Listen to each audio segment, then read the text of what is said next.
Krompáč nie je rekvizita, pán Bárta.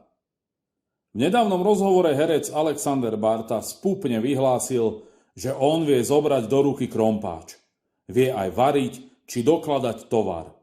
Že s tým nemá problém. Ale vraj nie každý sa dokáže naučiť Shakespearea. A presne v tejto jednej vete je celé pohŕdanie ľuďmi práce. Ako keby manuálna práca bola niečo primitívne. Niečo, čo zvládne každý medzi dvoma predstaveniami. Niečo podradné, jednoduché, bez hodnoty. Lenže pravda je opačná.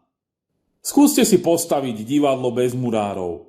Skúste odohrať Hamleta bez osvetľovačov, kulisárov, technikov, vodičov, údržbárov, upratovačiek, krajčírok a desiatok ďalších ľudí, ktorých mená nikdy nevidíte na plagáte. Shakespeare bez elektrikára svetlo neuvidí. Zaujímavé je, že takíto herci si myslia, že vedia robiť robotníka. Ale málo kto z nich by vydržal týždeň za pásom na nočnej zmene, pri peci alebo na stavbe či s krompáčom v ruke. Obdivuhodné nie je zobrať do rúk krompáč, ale zvládnuť roky živiť sa ním a vytvárať ním hodnoty.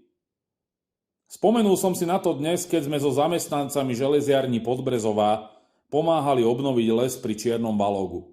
S krompáčmi v ruke. Krompáč nie je rekvizita, pán Bárta. A fabrika nie je kulisa pre vaše pseudointelektuálne poznámky.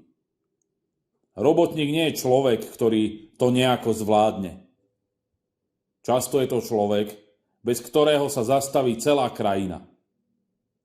Na Slovensku máme zvláštny zvyk. Ľudí, ktorí nás živia, učíme hanbiť sa za svoju prácu.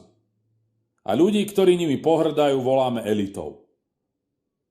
Potom sa čudujeme, že nám chýbajú zvárači, vodiči, elektrikári, sústružníci, obrábači kovov, murári aj zdravotné sestry. Možno problém nie je v mladých ľuďoch.